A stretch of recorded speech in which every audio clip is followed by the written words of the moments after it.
श्रीरामचंद्रा करुणा समुद्रा ध्यातो तुझी राजस योग मुद्रा नेत्री नये रे तुझ वीण निद्रा कै भेटसी बा मजला सुभद्रा गुरुर्ब्रह्मा गुरुर्विष्णू गुरुर्देवो महेश्वरा गुरुर साक्षात परब्रह्म तस्मै श्री गुरुवे नमः. नमस्कार. चातुर्मास उत्सव समिती ब्रह्मपुरीच्या वतीने मी अंकिता कोरेकर आपणा सर्व श्रोता वर्गांचे व वक्त्यांचे मनापासून स्वागत करते. परमपूज्य डॉक्टर काकांच्या चरणी वंदन करते.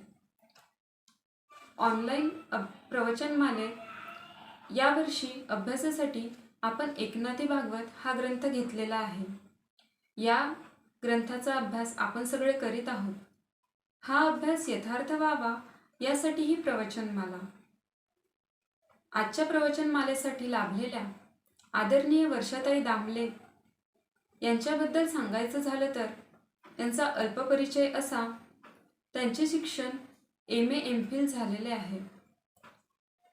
त्यांनी प्रॉक्टर अँड गॅम्बल मुंबई येथे नोकरी केलेली आहे. तसेच गोवा येथे अँटीबायोटिक्समध्ये मेडिकल रिप्रेझेंटेटिव्ह म्हणून त्यांनी काम केलेले आहे. त्याचप्रमाणे ग्राहक न्यायालय यवतमाळ येथे देखील त्या सदस्य म्हणून कार्यरत आहे. वर्षाताई ह्या परमपूज्य डॉक्टर काकांच्या अनुग्रहित आहेत. त्या उत्कृष्ट प्रवचनकार व त्यांना वेदांतांचा गाढा अभ्यास देखील आहे. परमपूज्य डॉक्टर काका व परमपूज्य मंदाताई यांचा कृपा आशीर्वाद वर्षाताईंना लाभलेला आहे. आजच्या प्रवचनासाठी एकनाथ भागवतातील कर्म हा विषय घेण्यात आलेला आहे. अभंग क्रमांक 19 ओवी 468 आणि ती ओवी अशी. अंतरी कर्म म्हणचे बंधन त्याचे स्वधर्मे करावे क्षालन कर्मे कर्माचे निर्दाळन करुणी आपण निष्कर्म व्हावे. तरी आदरणीय वर्षताई यांना मी विनंती करते की त्यांनी आपल्या चिंतनात जय जय रघुवीर समर्थ. गुरुर्ब्रह्मा गुरुर्विष्णू गुरुर्देवो महेश्वरा गुरु साक्षात परब्रह्म तस्मै श्री गुरवे नमः. ब्रह्मानंदं परमसुखदं केवलं ज्ञानमूर्तिं द्वन्द्वातीतं गगनसदृशं तत्त्वमस्यादिलक्ष्यम् एकनित्यं विमलमचलं सर्वधी साक्षिभूतं भावातीतं त्रिगुणरहितं सद्गुरुं तन्नमामि. सद्गुरुनाथ महाराज की जय. जय जय रघुवीर समर्थ. भगवान रामचंद्रांना वंदन करूया. सद्गुरुनाथांनाही वंदन करू. यांचे आशीर्वाद पाठीशी आहे या श्रद्धेने आपण सर्व श्रोत्यांना देखील अभिवादन करते आणि आजच्या चिंतनाला आपण परत प्रारंभ करूया. काल आपण बघितलं होतं नाथ भागवतातली ओवी आपण विवेचनासाठी घेतलेली आहे. त्याचा विचार बराचसा करून झाला. ओवी एकदा परत आठवून घेऊया. अंतरी कर्म मनाचे बंधन त्याचे स्वधर्मे करावे क्षालन कर्मे कर्माचे निर्दाळण करुनी आपण निष्कर्म व्हावे. नाथ भागवतातली ओवी असल्यामुळे आणि भागवत हे व्यासांचं शेवटचं पुराण असल्यामुळे त्याचा फलश्रुतीचा जो श्लोक आहे तो श्लोकही म्हणून घेऊया की जेणेकरून भगवान गोपालकृष्णाला वंदन आणि व्यास महामुनींनाही वंदन होईल आणि त्यांचेही आशीर्वाद आपल्या पाठीशी राहतील. सगळ्यांना फलश्रुती भागवताची माहिती आहे त्याच्यामुळे तो फलश्रुतीचा श्लोक म्हणू आणि मग आजच्या चिंतनाला प्रारंभ करूया. सच्चिदानंद रूपाय विश्वोत्पत्त्यादि हेतवे तापत्रय विनाशाय श्रीकृष्णाय वयं नमः। गोपाल कृष्ण भगवान की जय। जय जय रघुवीर समर्थ। या ओळीच्या निमित्ताने काल आपण पाहत होतो की कर्म म्हणजे काय, ते कसं केलं पाहिजे आणि कर्म करता करताच कर्मानीच कसं निर्दालन झालं पाहिजे असा एकंदरीत आशय आपण काल पाहिला. त्यामध्ये आपण पाहत होतो की वर्णाश्रमानुसार कर्म केलं पाहिजे असं गीतेमध्ये आपल्याला सांगितलेलं आहे. त्याचप्रमाणे आश्रमांनुसार सुद्धा कर्म झालं पाहिजे अशी अपेक्षा शास्त्राने आपल्याकडनं व्यक्त केलेली आहे. किंबहुना शास्त्रांनी तसं स्पष्टपणे नमूद केलं आहे. आणि आपल्याला माहिती आहे भारतीय संस्कृतीने 4 आश्रम दिलेले आहेत. कोणते कोणते आहेत ते? ब्रह्मचर्य, गृहस्थाश्रम, वानप्रस्थाश्रम आणि संन्यासाश्रम. आणि म्हणून या 4 आश्रमांमध्ये मी कशामध्ये आहे आत्ता आणि माझा वर्ण कोणता आहे आणि माझं लिंग कोणतं आहे याचा विचार करून जर मी कर्म केलं आणि ते मी न म्हणता केलं तर ते सहजच निष्कर्म होऊन जातं असा शास्त्राने आपल्याला आशीर्वाद दिला आहे असं आपण काल पाहिलं. पण मग त्याच्यासाठी आपल्याला काय कोणता नियम पाळावा लागतो? आता अट म्हणावी का नियम म्हणावा? अट म्हटलं की जरा मन दुखतं ना, अट म्हटलं की जबरदस्ती वाटते आणि म्हणून आपण शब्द कदाचित थोडासा बदलवून घेऊया. नियम. शास्त्राने आपल्याला नियम सांगितलेत. आणि मग कोणते नियम सांगितले? तर म्हणून आपण ओवीतले 3 शब्द महत्त्वाचे आहेत आणि त्याच्यावर आपण विचार करायचा आहे असं आपण काल ठरवलं होतं. कर्माचा विचार काल झाला. दुसरा शब्द होता स्वधर्म. आणि मग स्वधर्म हा नियम सांगितला आहे शास्त्राने आणि मग या नियमाचं पालन केलं की आपण काय होणार आहे तर निष्कर्म होणार आहे असा त्याचा परिणाम आहे. असा एकंदरीत ओवीचा अर्थ आपल्याला लक्षात येतो. आणि म्हणून मग कर्म पाहून झालं काल कर्म या शब्दाचा अर्थ. आता मग स्वधर्म या शब्दाच्या अर्थाकडे आपल्याला वळण्याची गरज आहे. आणि म्हणून मग स्वधर्म याच्यामध्ये स्व आणि धर्म असे 2 शब्द आपल्याला लक्षात येतात. मग स्व म्हणजे काय? मी. आणि म्हणून मग मी कालही आपण बघितलं की मी 2 असतात आपल्यामध्ये. एक खोटा मी जो मी देहाला धरून म्हणत असतो, या जगाला धरून म्हणत असतो, तो एक मी. आणि तो मी मात्र कोणावर अवलंबून असतो किंवा कोणामुळे असतो तर खऱ्या मीमुळे असतो. पण त्या खऱ्या मीकडे आपलं लक्ष असतं का?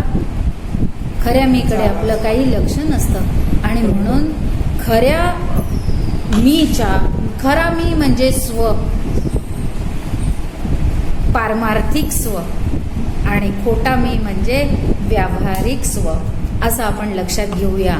आणि त्या अनुषंगाने आपण आपला अभ्यास पुढे करूया किंवा चिंतन आजच्या या स्वधर्म आणि मग त्या अनुषंगाने कर्म आणि स्वधर्म या 2 शब्दांच्या अभ्यासाच्या चिंतनाच्या अनुषंगाने आपल्याला निष्कर्म यापर्यंत सहजपणे पोहोचता येईल. म्हणून मग आपण स्वधर्म याच्यामध्ये धर्म म्हणजे काय आलं? मग परत कर्तव्य.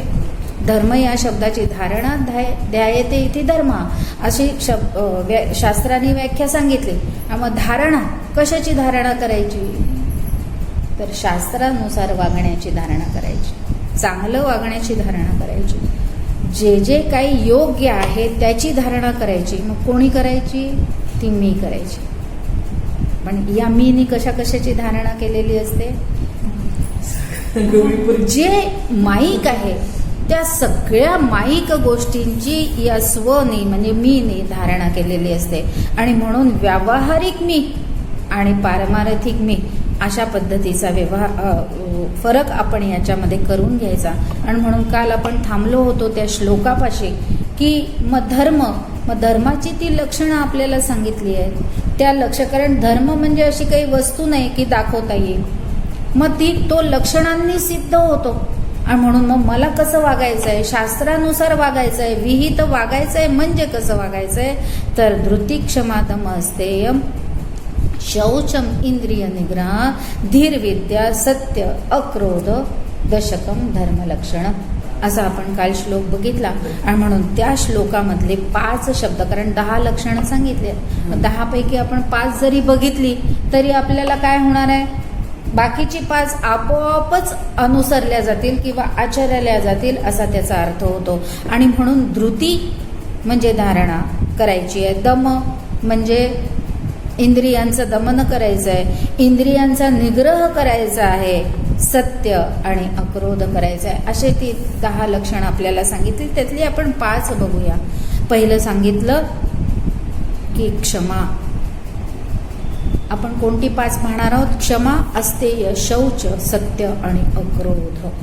ही 5 लक्षणं जरी आपण अभ्यास केली आणि त्याप्रमाणे आचरण केलं तरी आपण निष्कर्मापर्यंत निश्चित पोचून जातो. आत्ता आपण जो श्लोक नंतर मुद्दामून म्हटला, विश्वोत्पत्त्यादी हेतवे तापत्रय विनाशाय श्रीकृष्णाय नमः वयं नमः. आणि हे भागवताचं असलेलं फळ आपल्याला निष्कर्म झाल्यावर सहजपणे मिळून जाणार आहे. आणि हाच सगळ्या शास्त्रीय ग्रंथांचा, संत ग्रंथांचा मूळ उद्देश असतो. असं काल आपण बघितलंच होतं. सुखरूप होणे, सुखाने जगणे आणि सुखातच देह आणि जग सोडून जाणे. मग ते सुखाने जगणं म्हणजे कसं, केव्हा होईल? जेव्हा तापत्रय निघून जातील तेव्हा. मग तापत्रय कोणते कोणते आहेत? आदिदैविक, आध्यात्मिक आणि आदिभौतिक. असे हे तापत्रय ज्या क्षणाला निघून जातील त्या क्षणाला मी काय होणार आहे तर सुखरूप होणार आहे, सुखी नाही होणार. परत तो एक मुद्दा लक्षात ठेवायचा आपल्याला कायम, की सुखी आम्ही व्यवहारात होतोच, पण त्या सुखी बरोबर आम्ही लगेच दुःखी असतोच. कारण त्या सुखाच्या पाठोपाठ दुःख असतंच. कारण आमचं ते सुख कशावर अवलंबून असतं? व्यक्ती, वस्तू आणि परिस्थिती. आणि ह्या 3ही गोष्टी कधीही समसमान राहत नाही, त्या कायम बदलत्या असतात. आणि म्हणून सुखही जरी वाटत असेल का आत्ता सुख आहे तरी ते काय असतं? दुःख मूळच असतं. आणि म्हणून तापत्रय विनाशाय हा जो महत्त्वाचा मुद्दा आहे तो मुद्दा प्राप्त होण्यासाठी आपल्याला या 5 लक्षणांचा विचार करूया. म्हणजे निष्कर्म होता येईल. आणि निष्कर्म झालं की आपोआपच आपल्याला आपल्या स्वरूपाची म्हणजे स्वची प्राप्ती निश्चितपणे झाल्याशिवाय राहणार नाही. आता यापैकी आपण पाहत होतो की क्षमा. क्षमा हे कोणाचं नाव आहे? पृथ्वीला क्षमा म्हटलेलं आहे. काल आपण ग्रंथाच्या प्रस्तावनेच्या संदर्भात बघत असताना काय बघितलं होतं की नाथ महाराजांनी भागवतातल्या फक्त 11 स्कंधावर टीका लिहिलेली आहे आणि त्याला नाथ भागवत असं नाव दिलं गेलेलं आहे, ते संबोधल्या गेलेलं आहे. मग या 11 स्कंधामध्ये काय काय सांगितलं आहे तर त्याच्यात दत्तात्रेयांनी केलेले 24 गुरूंचं देखील वर्णन आहे. मग आता त्यांनी 24 गुरु केले, ते कोणकोणते केले? त्याच्यामध्ये पंचमहाभूत आहेत वगैरे बाकीची सगळे. पंचमहाभूतांमध्ये पृथ्वी, आप, तेज, वायू, आकाश. आणि म्हणून क्षमा. मग क्षमा हे कोणाचं नाव आहे तर पृथ्वीचं नाव आहे. मग आम्हाला हा क्षमा हा गुण कोणाकडनं घेता आला पाहिजे? पृथ्वीकडनं घेता आला पाहिजे. म्हणजे पृथ्वीसारखी क्षमा करता आली पाहिजे. आम्ही त्या पृथ्वीवर रोज काय काय करतो, काहीही करतो, पण तरी ती कधी आपल्याला कधी उलथवून टाकते का? क्वचित उलटते, पण ते ईश्वरी नियोजनानुसार. ज्या वेळेला भूकंप येतो वगैरे अशा वेळेला पण ते ईश्वरी नियोजन असतं. म्हणून ती काही आपणहून करत नाही, ते ईश्वरी नियोजनानुसार भूकंप येतात. आणि म्हणून आपण कोणासारखं व्हायचं आहे तर पृथ्वीसारखं व्हायचं आहे. आणि तिचा महत्त्वाचा असलेला सगळ्यात कोणता गुण आहे तर तो क्षमा. आणि म्हणून मला कोणाची तरी लाथ लागली म्हणून मी असं त्याच्याकडे रागाने बघितलं, म्हणून त्यांनी सॉरी म्हटलं, मग मी त्याला क्षमा केली, असा क्षमाचा अर्थ शास्त्राने कुठेही सांगितलेला नाही. शास्त्राने सांगितले की दुसऱ्यांनी केलेली चूकही लक्षात न येणे म्हणजे क्षमा. आणि इथे आपण जिंकतो. आणि या 19व्या अध्यायामध्ये 19व्या अध्यायातली ही ओवी आहे. आणि या अध्यायामध्ये अनेक ओव्या अशा आल्या आहेत की दुसऱ्यांचे गुणदोष पाहू नका. जोपर्यंत मला दुसऱ्यांचा दोष दिसत असतो तोपर्यंत शास्त्र मला असं सांगतं की तो दोष मुळात आधी माझ्यामध्येच आहे, म्हणून मला तो दुसऱ्यांमध्ये दिसतो. म्हणून आपण एका ओवीचा अर्थ पाहण्याचा प्रयत्न करतोय, त्याचं जास्तीत जास्त स्पष्टीकरण करण्याचाही प्रयत्न करतोय. पण त्यामुळे 19वा अध्याय परिपूर्ण स्पष्ट होईलच असं नाही. आणि म्हणून आपण सगळ्यांनी तो परत एकदा मुळापासून वाचावा आणि मग एकदम 19वा अध्याय वाचून थोडीच आपला अभ्यास होणार आहे. म्हणून नाथ भागवत सुरुवातीपासून वाचावं. वक्त्याची ती पण एक जबाबदारी असते. सगळं स्पष्ट करून सांगायचंच नाही एका प्रवचनामध्ये. लोकांच्या मनामध्ये निर्माण झाले पाहिजे प्रश्न की अरे यांनी हे असं सांगितलं म्हणजे काय. आता म्हणजे काय याचं उत्तर जर त्या प्रवचनात मिळालं नसेल तर तो श्रोता काय करेल, तो ग्रंथ काढेल, वाचेल. असा श्रोता मिळणं असणं तशी कठीण गोष्ट आहे, पण असा श्रोता आपण व्हावं अशी अपेक्षा शास्त्राची आहे. आणि म्हणून आपण देखील आपल्या पद्धतीने अभ्यास करण्याचा पण प्रयत्न करावा. त्याच्यातून अभ्यास करण्यासाठी प्रवृत्त झाले पाहिजे लोक. याच्यासाठी भगवंताने आमची नेमणूक केलेली असते. सगळं जायचं दिलं तर कसं व्हायचं. आणि म्हणून आपणही अभ्यास केला पाहिजे अशी ही जी अपेक्षा आहे. म्हणून थोडीशी वक्त्याची जबाबदारी असते की सगळं स्पष्ट एका प्रवचनामध्ये करूनच द्यायचं नाही, म्हणजे मग श्रोत्यांना असं वाटेल की आपण अभ्यास करावा आणि याचा अर्थ पाहावा. आता क्षमा या शब्दाचा अर्थ आपल्याला कळला. मग हे धर्माचं लक्षण सांगितलेलं आहे. मग मी जर असं ते परिपूर्ण माझ्यामध्ये बाणवून घेतलं, अंगीकारलं, तर माझी प्रगती झपाट्याने झाल्याशिवाय राहणार नाही असं म्हणजे शास्त्र आम्हाला या श्लोकाच्या निमित्ताने सांगत आहे. आणि म्हणून धर्माच्या लक्षणांपैकी 10 लक्षणांपैकी पहिलं लक्षण आपण कोणतं पाहिलं? क्षमा. आम्हाला क्षमा करता आली पाहिजे. क्षमा करता येण्यासाठी शेवटचं जे आपण लक्षण पाहणार आहे अक्रोध, ते सगळे एकमेकांमध्ये गुंतलेले आहेत. असं एकटंच एक कोणी असं वेगळं असतं आणि तेच केलं की नाही, सगळी लक्षणे एकमेकांमध्ये गुंतलेली आहेत. आणि म्हणून अक्रोध शेवटी आहे असं आपल्याला वाटतं, पण अक्रोधच पहिल्यांदा आहे. जाऊ आपण हळूहळू अक्रोधाकडे. पहिलं आपण पाहिलं क्षमा. दुसरं आहे अस्तेय. याचा सरळ सरळ अर्थ आपल्याला कळतो या शब्दाचा, तो म्हणजे चोरी न करणे म्हणजे अस्तेय. मग आम्हाला असं वाटतं आम्ही तर चोरी करतच नाही. आम्ही चोरी करत नाही म्हणजे हे लक्षण आमच्यामध्ये परिपूर्ण आहे, पण नाही, नुसतं चोरी न करणे असा अर्थ नाही. म्हणून नाथ महाराज आम्हाला या अध्यायामध्ये फार महत्वाच्या अनेक ओव्या आहेत, त्यातल्या 2 ओव्या आपण बघूया. तरी म्हणसी कर्मची पावन, हेही सर्वथा न घडे जाणं, साधिक स्वधिकारे वेण कर्माचरण, ते अति दारुण बाधक. फार महत्वाची ओवी आपल्याला देऊन टाकली. आत्ताच जे आपण पाहत होतो की कर्म आणि स्वधर्म हे जोडून असलेले शब्द आहेत. आणि म्हणून धर्मानुसार आचरण करत असताना आम्हाला वर्णाश्रमानुसार, लिंगानुसार आणि आश्रमांनुसार आचरण करायचं आहे. आणि तेच इथे नाथ महाराज आम्हाला सांगतात आहे. काय सांगतात आहे की अधिकाराचा गैरवापर जर माझ्याकडनं झाला तर ती काय झाली? चोरी झाली, चूक झाली. आणि म्हणजे माझं कर्म चुकलं. आणि मग कर्म चुकलं तर मग काय होतं? त्याचं वाईट फळ मला भोगावं लागतं. सरळ सरळ निर्णय असे सरळ सरळ आहेत. हे झालं की हे झालं की हे संपलं. त्याच्यामध्ये काही सोय नाही दुसरी. आणि म्हणून कर्म आमचं निष्कर्म झालं पाहिजे. कर्म आधी बरोबर झालं पाहिजे, मग निष्कर्म होणार आहे. आणि ते कर्म बरोबर होण्यासाठी या धर्माच्या लक्षणांचा उपयोग करून घ्यायचा आहे. आणि म्हणून अधिकारे विण कर्मचरण, ते अति दारुण बाधक. मग आता माझा अधिकार नसताना जर मी कर्म करत असेल, म्हणजे मी अमुक एका आश्रमामध्ये आहे, गृहस्थाश्रमामध्ये आहे, पण मी जर घरच नीटनेटकं नाही ठेवलं, घरामध्ये सगळी उपलब्धता असताना देखील पाहुणे आल्यानंतर जर मी पिशवी घेऊन बाजारात गेले आणि सामान आणलं तर काय होईल? ते योग्य गृहिणीचं लक्षण आहे का?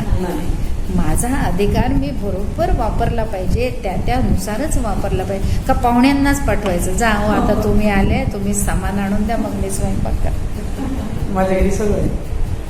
किंवा दुसरं त्याचं मी माझं घर अगदी व्यवस्थित ठेवते, कधी काही कमी पडू झालं मी म्हणजे दोन्हीकडनं आपल्याला किती सावधगिरी बाळगायची आहे हे आपल्याला इथे लक्षात येतं. आणि म्हणून अधिकारेविणं जो माझा जसा अधिकार आहे तशाच अधिकारानुसार माझं वर्तन झालं पाहिजे, अशी इथे अपेक्षा याच्यामध्ये घडते. आणि म्हणून लगेच सांगून टाकलं.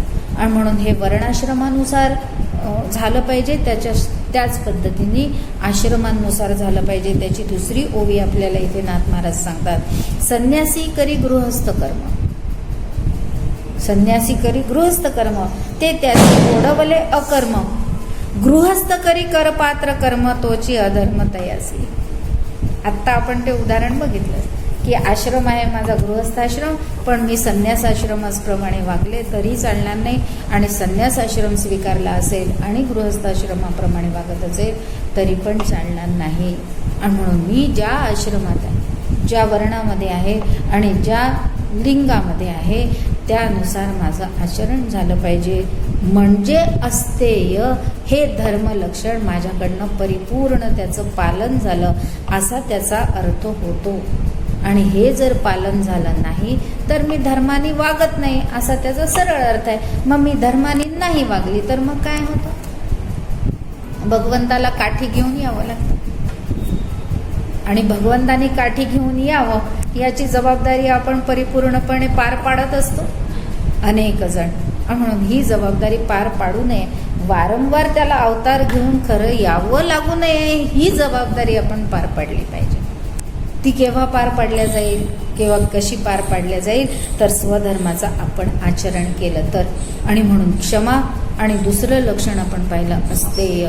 म्हणून केवळ त्याचा चोरी न करणे हा अर्थ केवळ घ्यायचा नाहीये, तो तर आहेच, चोरी तर करायचीच नाही आहे, पण दुसऱ्यांच्या अधिकारावर आपल्याला गदा आणायची. त्याच्यासाठी उदाहरण असतं की शाळेमध्ये जर एखाद्या दिवशी टीचर आल्या नाही आणि वर्गाचा जो कोणी कप्तान असेल त्या कप्तानाने मग त्यांच्या खुर्चीवर बसायचं का? पण ते जर त्याच्याकडनं घडलं तर काय होईल? आता वर्गाला नियंत्रित ठेवणं हे त्याचं काम आहे, हे बरोबर आहे, पण म्हणून त्यांनी त्याच्या खुर्चीवर बसलं तर काय होईल? अध्यापकाच्या नाही चालणार, कारण अजून हा विद्यार्थी आहे, अजून त्याला त्या खुर्चीत बसण्याची योग्यता आलेली नाही, त्यामुळे त्याने ते कर्म करू नये. असाच नियम आपण सगळीकडे जर वापरला तर अस्तेय हे लक्षण आपल्याकडनं परिपूर्ण सांभाळले जाईल आणि मग आम्ही धर्माने वागतो असा त्याचा अर्थ होईल. तिसरं लक्षण आपण बघणार आहोत ते म्हणजे शौच. आणि म्हणून शौच म्हणजे काय आपण अर्थ घेतो? पावित्र्य. पण मग आपण कशाचं फक्त पावित्र्य सांभाळतो? आंघोळ उठायचं आणि भरकन आधी आंघोळ करायची किंवा स्नान करायचं म्हणजे झालं का हो शौच? आणि ते आंघोळ करण्यासाठी वेगवेगळे साबणांचा प्रयोग करायचा, ठीक आहे, त्याने अंग स्वच्छ होईल, शरीर स्वच्छ होईल, पण खरं शौच नाथ महाराज इथे आम्हाला परत याच अध्यायामध्ये सांगतात आहे ते म्हणजे स्वकर्मे होय चित्तशुद्धी, तेणे वैराग्य उपजे त्रिशुद्धी, वैराग्य विषयावस्था छेदी, गुणकार्य उपाधी रजतमहे. आणि म्हणून मग काय आपण मगाशी पाहिलं तसं मग मी जर क्षमाशील झाले, माझ्याकडून जर धारणा केली गेली, माझा जर इंद्रियांवर निग्रह झाला, मी जर अस्तेय या धर्मलक्षणाचा उपयोग केला तर मग काय होईल? माझं अंतःकरण शुद्ध होईल. जे मलिन आहे, मलिन झालेलं आहे किंवा मी करून घेतलेलं आहे, झालेलं आहे म्हणण्यापेक्षा काय की माझं मीच करून घेतलेलं असतं, माझं अंतःकरण येऊन कोणी वाईट नाही करत, ते माझं मीच केलेलं असतं. मग आता माझं मीच केलेलं असेल तर माझं मला स्वच्छ करणं गरजेचं आहे. लहान मुलं पावसाळा आला की बाहेर पाण्यात जाऊन नाचून येतात आणि मग काय करावं लागतं? त्यांना आंघोळ घालावी लागते. मी आंघोळ करून उपयोग आहे का? लहान असतील तर मला त्यांना आंघोळ घालून द्यावी लागेल, हा भाग वेगळा, पण त्यांना आंघोळ घालून दिल्यावर ते स्वच्छ होणार आहे. कारण काय की ते स्वतः मलिन होऊन आले, त्यांना आंघोळ करणं गरजेचं आहे. मी आंघोळ करून ते स्वच्छ होणार नाहीत आणि म्हणून मीच माझं अंतःकरण अशुद्ध करून घेतलेलं असतं. ते शुद्ध करण्याची जबाबदारी कोणावर आहे? माझ्यावर आहे. आणि याला चित्तशुद्धी होणे. आणि म्हणून चित्तशुद्धीसाठी मग काय सांगितले आहे? पर्याय उपासना. चित्तशुद्ध होण्यासाठी कर्म योग्य पद्धतीने करणे हे सांगितलं आहे. आणि चित्त शांत होण्यासाठी उपासना झाली पाहिजे असं शास्त्राने आपल्याला 2 मार्ग त्यामध्ये सांगितलेले आहेत. चित्त आधी शुद्ध होणे. कशाने शुद्ध होईल? मग ते कर्माने शुद्ध होईल. ते आपण सारखा विषय तो येतोच आहे. आणि म्हणून कर्म जर माझं चित्त शुद्ध झालं तरच आपोआप माझं अंतःकरण शुद्ध होऊन जाईल. आणि मग तुकाराम महाराज म्हणतात, थोडे आहे चित्त साह्य झाली. परमार्थ किती मोठा आहे हो त्यांच्या दृष्टिकोनातनं? काहीच नाही आहे. ते म्हणतात अगदीच थोडं आहे. किती थोडं आहे? थोडे आहे. 2दा वापरला शब्द, एकच शब्द 2दा वापरला. थोडे आहे. पण पुढे चित्त साह्य झाले किंवा शुद्ध झाले. आता हे चित्त साह्य झाले कसं होईल? या चित्तामध्ये कितीतरी जन्मांचे, कितीतरी प्रसंगांचे, कितीतरी घटनांचे आपण संस्कार धरून ठेवतो. आणि म्हणून मग ठरवत राहतो की हा माझ्याशी असा वागला, आता मी वेळ आली की याच्याशी असा वागेल. तो माझ्याशी तसा वागला, आता वेळ आली की मी त्याच्याशी. आणि ते वेळोवेळी प्रगट होत राहतं. आणि हे प्रगट होत राहण्याला आणखीन एक त्याला आपण खतपाणी घालत राहतो. ते म्हणजे आमच्या दिनक्रमामध्ये TV नाही पाहिला तर आम्हाला चालत नाही. आणि म्हणून आम्ही TV पाहतो. आणि तो TV बघितला की आमचं चित्त अधिकाधिक मलिन होत राहतं. पण हे आम्हाला लक्षातच येत नाही. म्हणून चित्त शुद्ध होण्यासाठी एक नियम आणखीन कोणता पाळायला पाहिजे? आपण शक्यतो जितकं जास्तीत जास्त शक्य आहे तितकं TV. आणि आता दुसरं आणखीन एक उपकरण म्हणजे मोबाईल. त्याचे उपयोग आहेत. आता मोबाईलवरच रेकॉर्डिंग चालू आहे. त्याचे उपयोग निश्चितपणे व्यावहारिक सत्तेमध्ये विज्ञानाने जे काय प्रयोग केले आणि त्याच्यामधनं जी काय साधनं निर्माण झालेली आहेत त्या सगळ्याचा आम्हाला निश्चितपणे उपयोग आहे. पण तो किती करायचा याचं तारतम्य आपण ठेवत नाही. आणि मग त्या TVवर काय सुरू आहे ते बघायचं की नाही बघायचं हे माझ्या हातात आहे की नाही आहे. पण मी वाहवत जाते. याचं कारण असं आहे की मुळातच माझं अशुद्ध असलेलं अंतःकरण, आता हे अशुद्ध असलेलं अंतःकरण का अशुद्ध होत राहतं? कारण अंतःकरण हा कशाने निर्माण झालेला घटक आहे शरीरामधला? गुणांमुळे. गुण आणि अंतःकरणाचे घटक कोणते कोणते आहेत? मन, बुद्धी, चित्त आणि अहंकार. हे कशाने बनलेले आहेत आपल्याला माहिती आहे ते सगळं. आत्ता तो आपला विषय नाही त्यामुळे त्या खोलात आपण जाणार नाही. हे अंतःकरण अशा या गुणांनी बनलेलं असल्यामुळे मग मुळातच असलेले ते गुण अधिक शबल. आणि म्हणून मग गुण शबल असणे हा एक महत्त्वाचा गुणधर्म आपल्या सगळ्यांमध्ये असलेला आढळून येतो. म्हणून पहिल्यांदा काय सांगितलं आहे की ते आधी शुद्ध करा.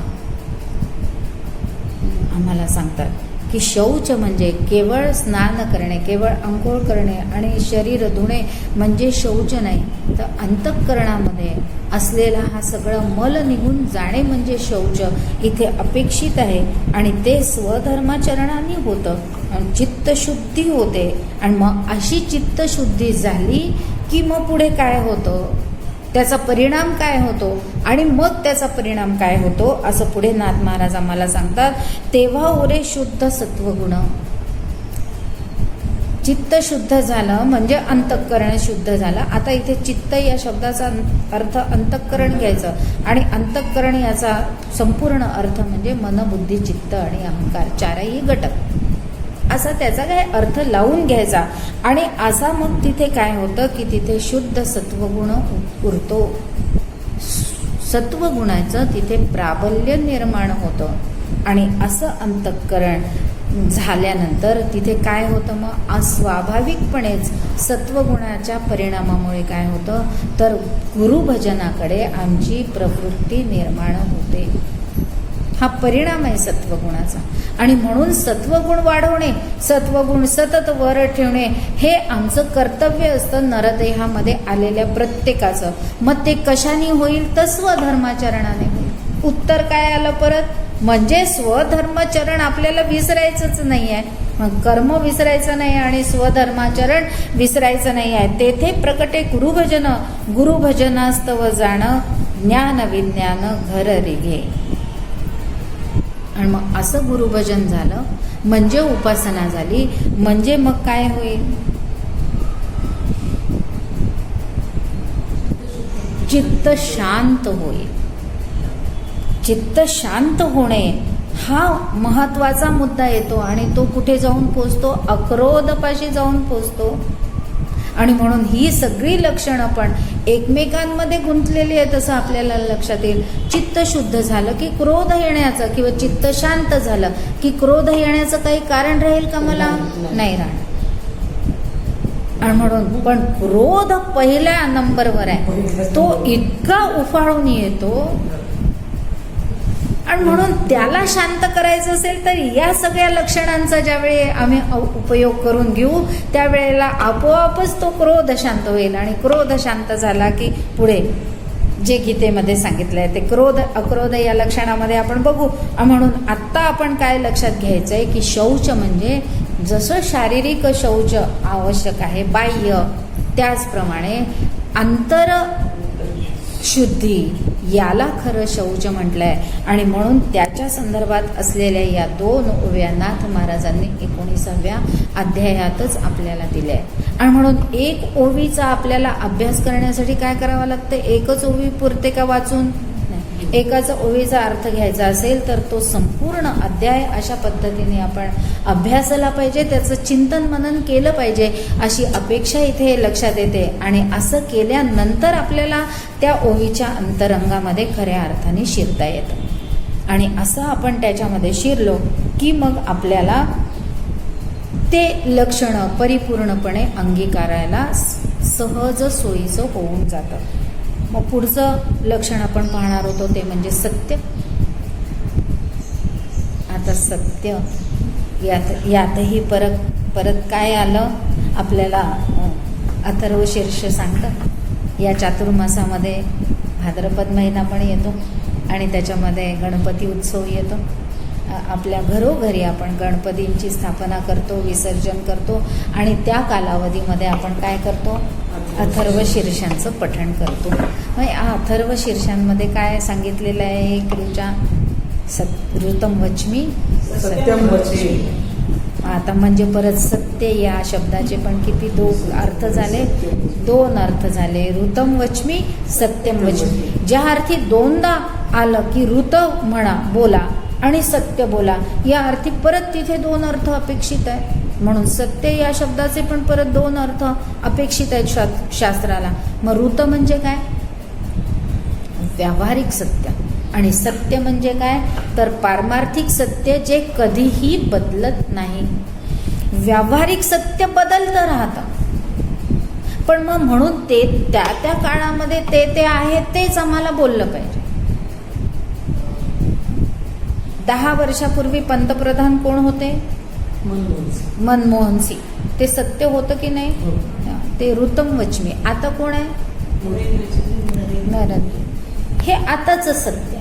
हे व्यावहारिक सत्य जे आहे ते अशा पद्धतीने त्या काळानुसार थोडं काय पूर्णच बदललं. एक व्यक्ती एका वेळी पंतप्रधान होती, 5 वर्ष 10 वर्ष काय होती ती, आता दुसरी व्यक्ती पंतप्रधान झाली. मग आता कोणी त्यांना खोटं म्हणू शकतं का, आता आपल्याला खोटं म्हणू शकतं का, नाही. ते व्यावहारिक सत्य, व्यावहारिक सत्य त्या काळापुरतं सत्य असतं. दुसरं उदाहरण बघून घेऊ. वस्तू, व्यक्ती झाली, वस्तू किंवा पदार्थांचं बघूया. आपण लहानपणी आजारी पडायचो त्यावेळेला डॉक्टरांकडे गेलो की ते कशात औषध द्यायचे, आपल्याला बाटलीत द्यायचं. त्या बाटलीवर असे ते कागद लावून द्यायचे, एवढं घ्यायचं एवढं घ्यायचं एवढं घ्यायचं. दिवसात एवढं एवढं एवढं एवढं. आता चालतं का हो ते औषध? नाही.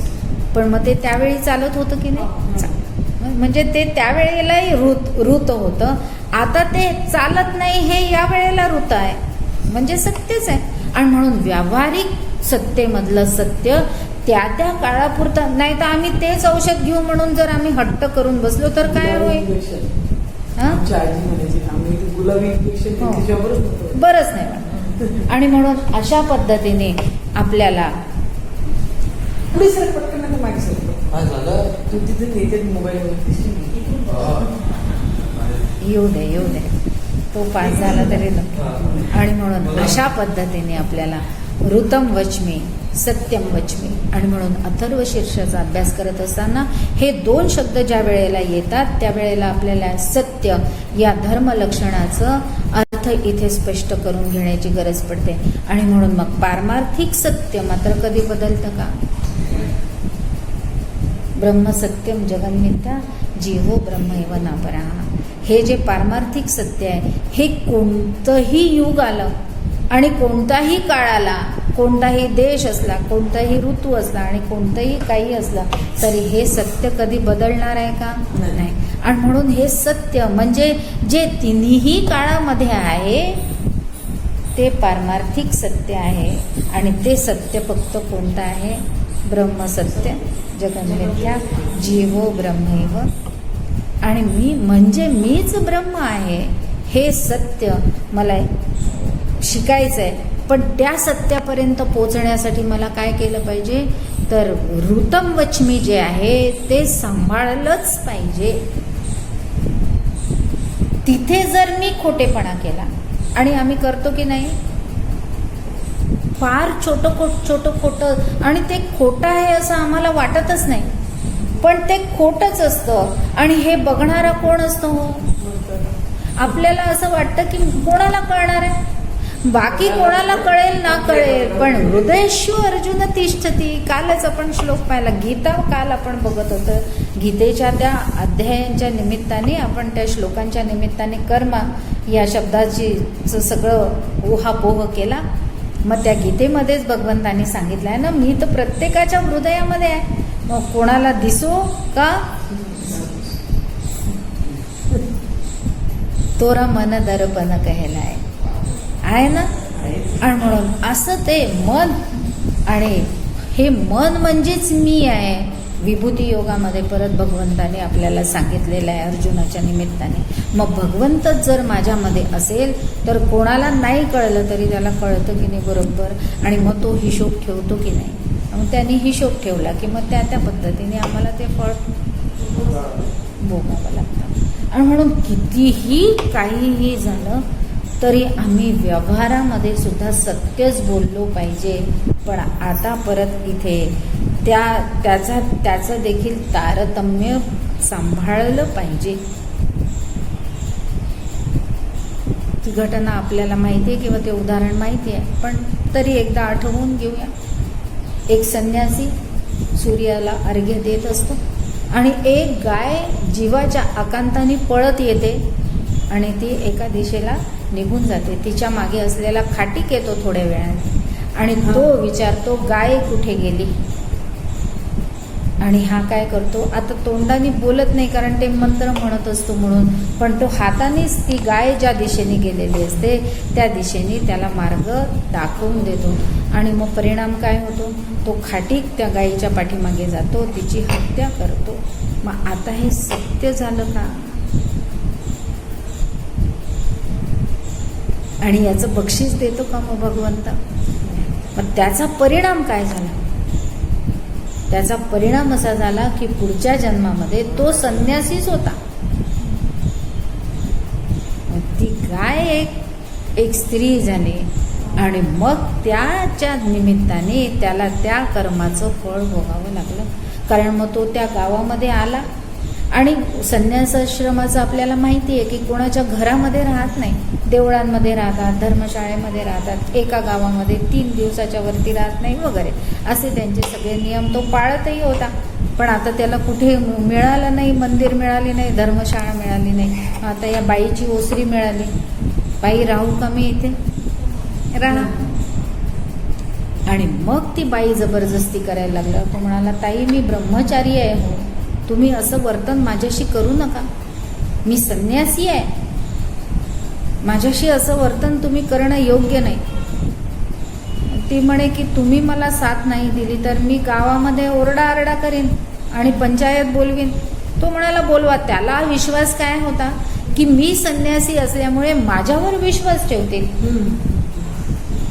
पण घडलं काय, उलट झालं, बाईवर विश्वास ठेवला गेला. आणि मग आता त्याच्या लक्षात आलं, मग त्याला लक्षात येईना म्हणून त्याने दुसऱ्या योग्याला विचारलं की मी काहीच केलं नाही, पण माझ्या नशिबी असं, कारण त्या घटनेचा शिक्षा काय ठोठावण्यात आली, याचे दोन्ही हात कोपरापासनं कापून टाका. तेव्हा काही न्यायालय वगैरे नाही, एकदम फास्ट ट्रॅकच न्यायालय होतं. आत्ताच्या सारखं नव्हतं, तसंच पाहिजे आताही पाहिजे, पण नाही, होईल तेव्हा बघू. आणि म्हणून लगेच निर्णय दिला गेला, याचे हात कोपरापासनं. मग दुसऱ्या योग्याला तो विचारतो की मी खरंच काही केलं नव्हतं. मग त्या योग्याने ध्यान लावलं आणि मग त्याच्या लक्षात आलं की तू या जन्मात नाही काही केलंस, पण मागच्या जन्मामध्ये त्याने असे हात करून तू ती गाय ज्या दिशेला गेली त्या दिशेला निर्देश केला, आणि म्हणून कोपरापासून हात तोडण्याचा शिक्षा तुला भोगावी लागली. आणि म्हणून केलेल्या कर्माचं मग आता ते सत्य सत्य बोलायचं का मग तिथे. आणि म्हणून कृष्ण नरो वा कुंजरो वा, की अधर्मावर धर्माने विजय धर्माचा विजय व्हायचा असेल तर अधर्माचा उपयोग करावाच लागतो, त्याच्याशिवाय धर्म सिद्ध होत नाही. आणि म्हणून तिथे युद्धात, आणि युद्धात जर समोरचा पक्ष अधर्मानेच वागत असेल तर केवळ धर्माने वागून युद्ध जिंकल्या जाऊ शकत नाही.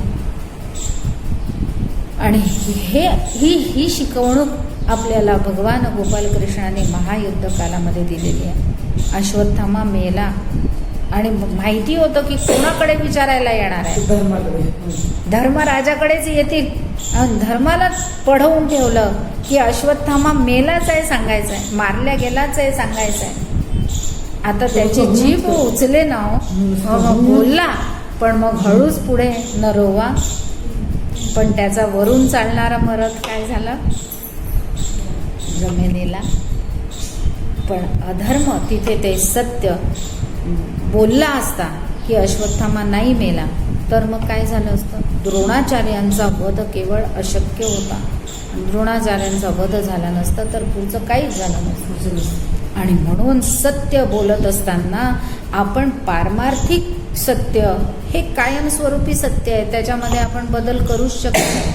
पण व्यावहारिक पातळीवर ज्या वेळेला अशी वेळ येते त्यावेळेला सतसत विवेक बुद्धीचा उपयोग करून तिथे आपल्याला सत्य बोलायचं का नाही बोलायचं याचा विवेक करता आला पाहिजे, असं इथे नाथ महाराज आम्हाला सांगतात. आणि म्हणून किती आपण पाहिले, क्षमा, अस्तेय, शौच आणि सत्य.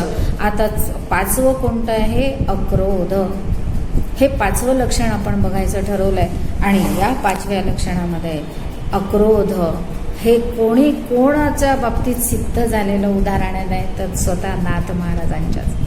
पण हे कशामुळे, चित्त शुद्ध झाल्यामुळे आणि शांत झाल्यामुळे. आपल्याला त्यांच्या जीवनातला प्रसंग माहिती आहे, 108 वेळा ती व्यक्ती त्यांच्यावर थुंकते आहे आणि तरी देखील कुठेही कुरकुर न करता आज माझ्याकडनं 108 वेळा स्नान व्हावं अशी भगवंताची इच्छा आहे असं समजून काही हुक असू न करता 108 वेळा तो थुंकला. आणि 108ही वेळा काहीही प्रतिकार किंवा चेहऱ्यावरची रेष सुद्धा नाथ महाराजांच्या बदलली नाही.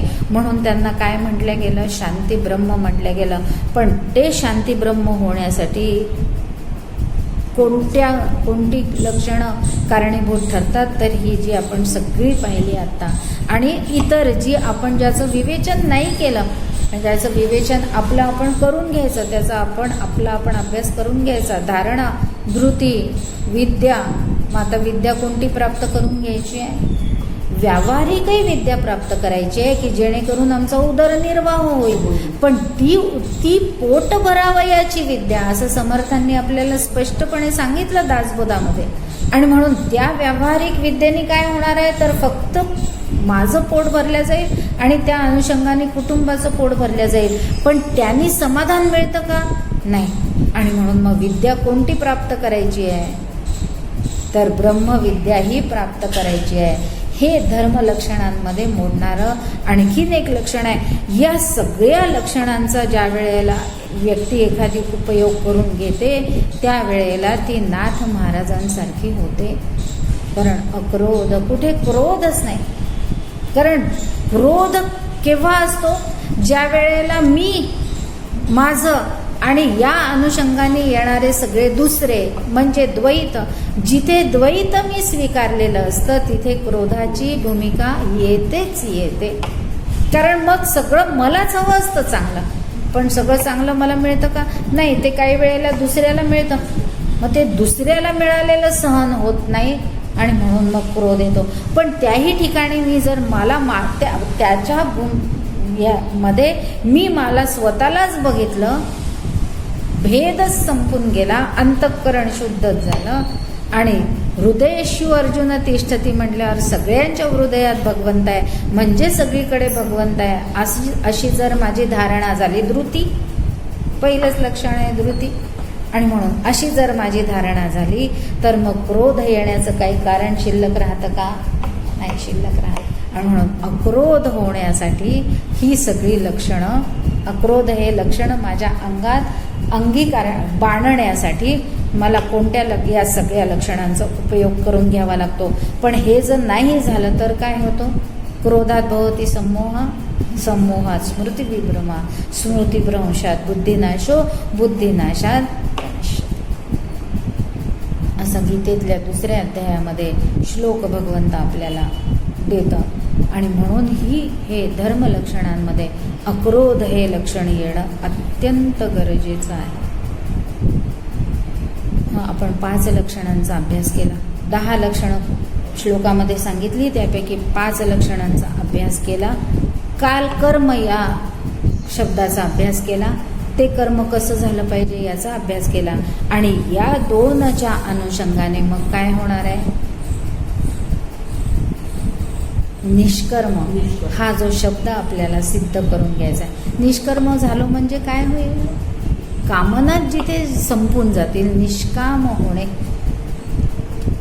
कामना असा त्याच्यामध्ये असलेला शब्द आहे. आणि असा शब्द ज्या वेळेला सिद्ध होऊन जाईल त्यावेळेला नाथ भागवतामध्ये किंवा 11व्या या स्कंदामध्ये एक श्लोक आलेला आहे, तो म्हणजे भिद्यते हृदय ग्रंथी छिंदते सर्व संशया क्षीयन्ते चास्य कर्माणि मयि दृष्टे खिलात्मनि.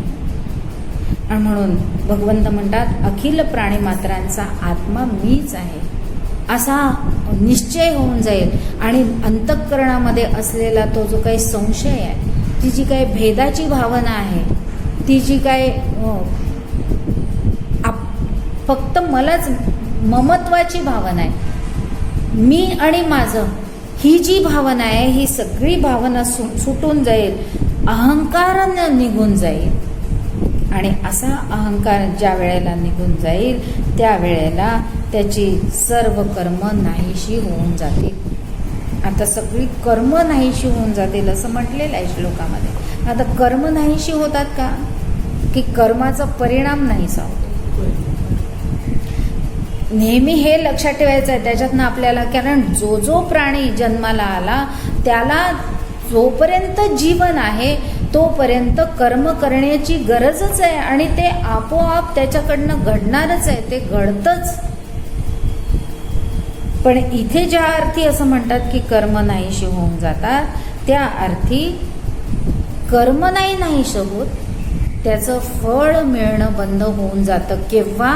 भिद्यते हृदय ग्रंथी चिंतनते सर्व संशय.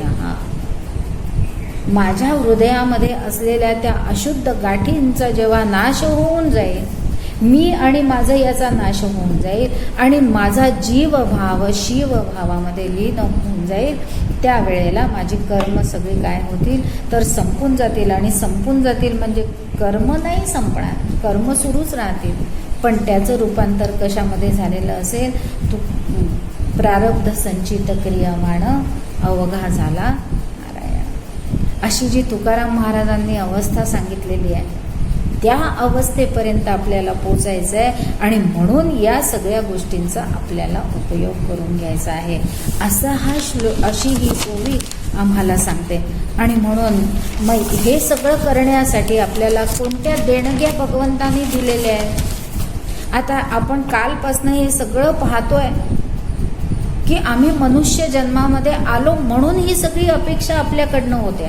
आणि म्हणून नरदेहाचं स्तवन सुद्धा 19व्या अध्यायामध्ये नाथ महाराजांनी केलेलं आहे. आता हे सगळं कोणाकडनं अपेक्षित आहे? नर का होय नारायण.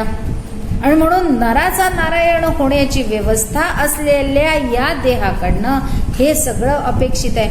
पशूंकडनं आपण हे काही अपेक्षित करू शकतो का? नाही. त्यांना काही कर्म करण्याचं स्वातंत्र्यच नाही आहे. आणि म्हणून कर्म करण्याचं स्वातंत्र्य आणि विवेक करण्याचं स्वातंत्र्य कोणाला दिलेलं आहे? भगवंताने फक्त नरदेहाला दिलेलं आहे. आणि म्हणून नरदेहामध्ये असणारे आपण सगळेजण या पद्धतीने वागलो पाहिजे, अशी अपेक्षा नाथ महाराजांनी या ओवीच्या माध्यमातून आपल्या पुढे मांडलेली आहे. म्हणून मग परत एकदा आठवून घेऊया की कर्म करायचं आहे ते कसं झालं पाहिजे?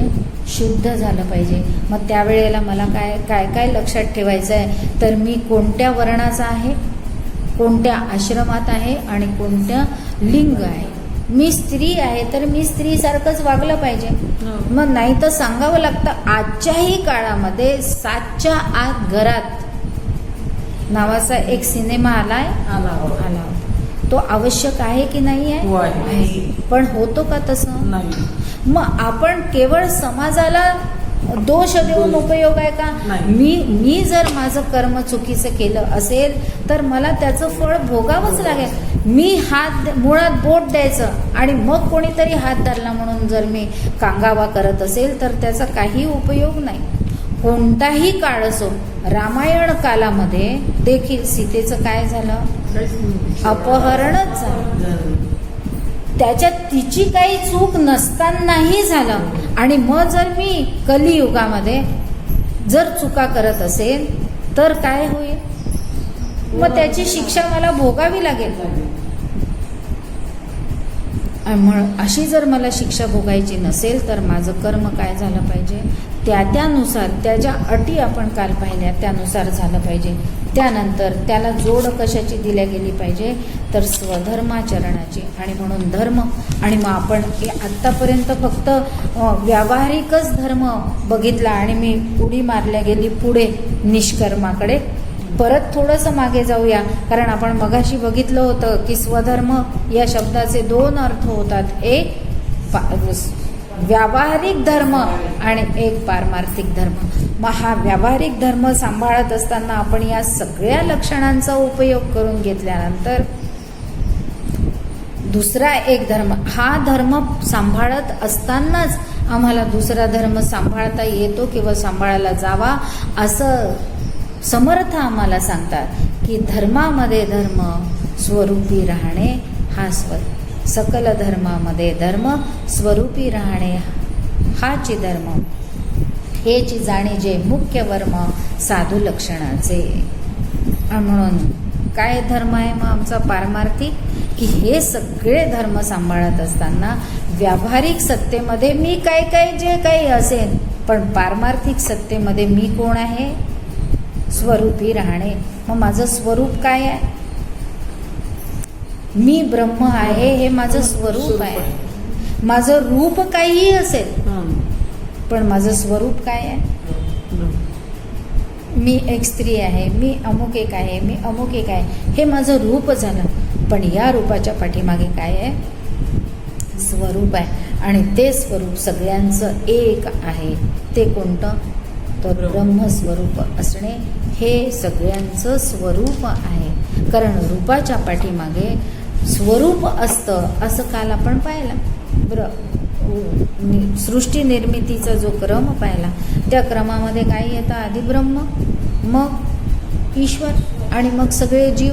आणि मग उलटं गेलं की जीव मग ईश्वर आणि मग म्हणजे जीवच कोण आहे? ईश्वर आहे. ईश्वरच कोण आहे? ब्रह्म. म्हणून या पायरीने जा का त्या पायरी, म्हणून अशा पद्धतीने दोन्ही पायऱ्यांचा उपयोग करून घ्यायचा. आणि दोन्ही पायऱ्यांचा उपयोग करून घ्यायचा म्हणजे अन्वय व्यतिरेकाचा उपयोग करून घ्यायचा. अन्वय व्यतिरेकाचा उपयोग करून घेण्यासाठी अजातवाद आणि मायावादाचा उपयोग करून घ्यायचा. म्हणजे काय? म्हणजे काय प्रश्न पडला पाहिजे. आणि म्हणजे काय हा प्रश्न पडलेला असेल तर त्याचं उत्तर शोधलं पाहिजे. आणि म्हणून या सगळ्या शास्त्रीय संकल्पनांचा, सिद्धांतांचा आपल्याला उपयोग करून घ्यावा लागतो. त्याची धारणा करावी लागते. परत आलो आपण धर्मलक्षणांकडे. आपण 5च पाहतो असं म्हटलं, पण ती इतरही पाहिल्याशिवाय आपली काही सुटका होईल असं दिसत नाही. आणि म्हणून धृती केलीच पाहिजे, म्हणजे धारणा केलीच पाहिजे. आणि या सगळ्या गोष्टींची धारणा केली पाहिजे की ज्या अर्थी मी व्यवहारामध्ये सगळं परिपूर्ण व्यवस्थित वागत असताना देखील मला समाधान मिळत नाही, त्या अर्थी काहीतरी वेगळं असलं पाहिजे. मी नक्की कोण आहे? मग मी नक्की कोण आहे असा प्रश्न पडला असेल तर मग मला शास्त्र उत्तर देईल. आणि शास्त्राने उत्तर दिल्यानंतर त्याची धारणा मला करावी लागेल. तोपर्यंत होईल का? नाही होणार. पुढे येतं धीर विद्या. धीर धरावा लागेल. मग आत्ता मी शास्त्राचा अभ्यास सुरू केल्याबरोबर मला ब्रह्माचा अनुभव येईल का? हो, नाही येणार. मग आपण मगाशी विद्या हे पण तो लक्षण थोड्या स्वरूपात का होईना पाहिलं. आणि म्हणून व्यावहारिक विद्या आणि परत दुसरी कोणती आली? पारमार्थिक विद्या. आणि मग ही पारमार्थिक विद्या अभ्यास करायची असेल तर आपल्याला संत ग्रंथांचा उपयोग करून घ्यावा लागतो. श्रुती, स्मृती आणि पुराणांचा उपयोग करून घ्यावा लागतो. आणि पारमार्थिक विद्या प्राप्त करून घेऊन त्याचा अनुभव घ्यावा लागतो. तेव्हा ती विद्या सिद्ध होते. आणि म्हणून आधी ती परोक्ष होते आणि मग काय होते? अपरोक्ष होते. आणि अशी अपरोक्ष झाली म्हणजे ती शुद्ध विद्या प्राप्त होते. पण त्याच्यासाठी मग आपल्याला काय करावं लागतं? इंद्रियांचा निग्रह करावा लागतो. टीव्हीची मालिका सोडून जिथे आध्यात्मिक कार्यक्रम सुरू आहे तिथे जावं लागतं. म्हणजे माझ्या कोणत्या इंद्रियावर मला नियंत्रण आणावं लागेल? मनावर. पण आधी डोळ्यांवर. आधी डोळे.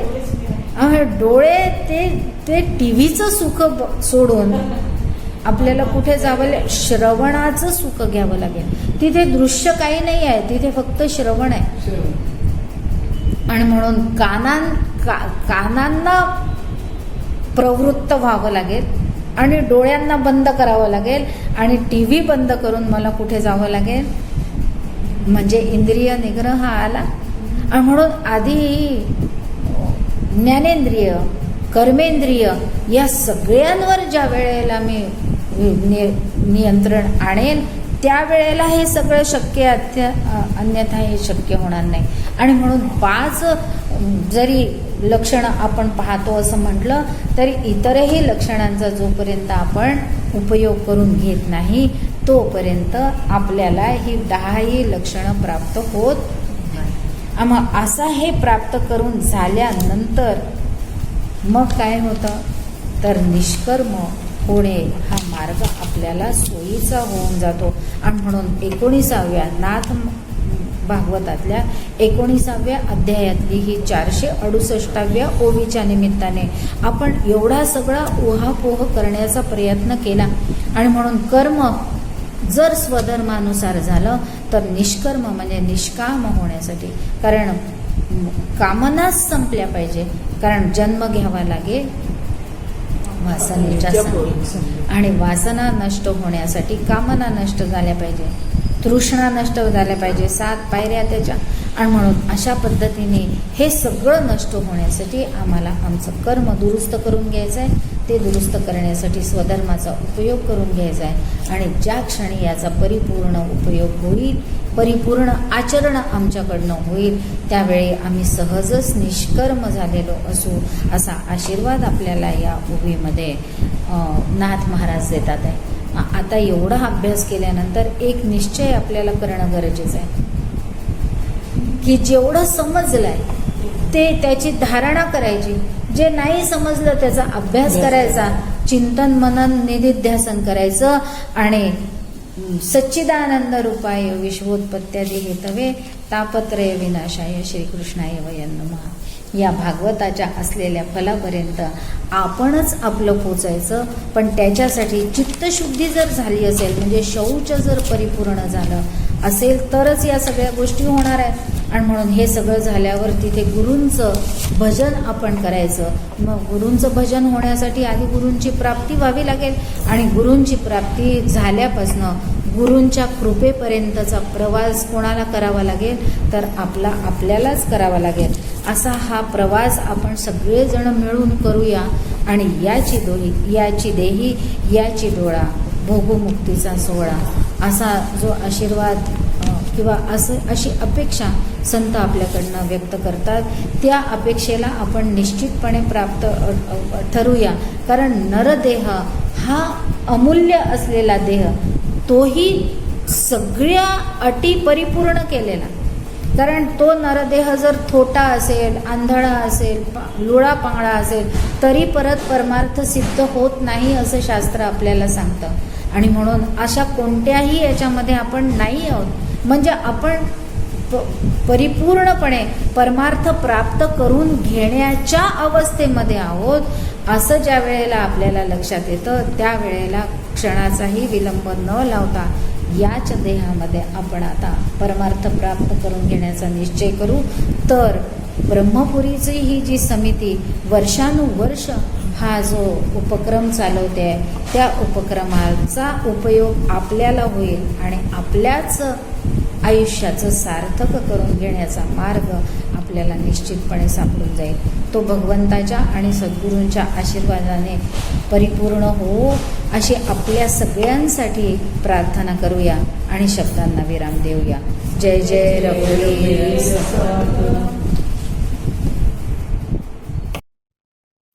आजचे प्रवचनकार आदरणीय वर्षाताई दामले यांनी अभंग अतिशय साध्या, सरळ, सोप्या शब्दात आपल्याला समजावून दिला.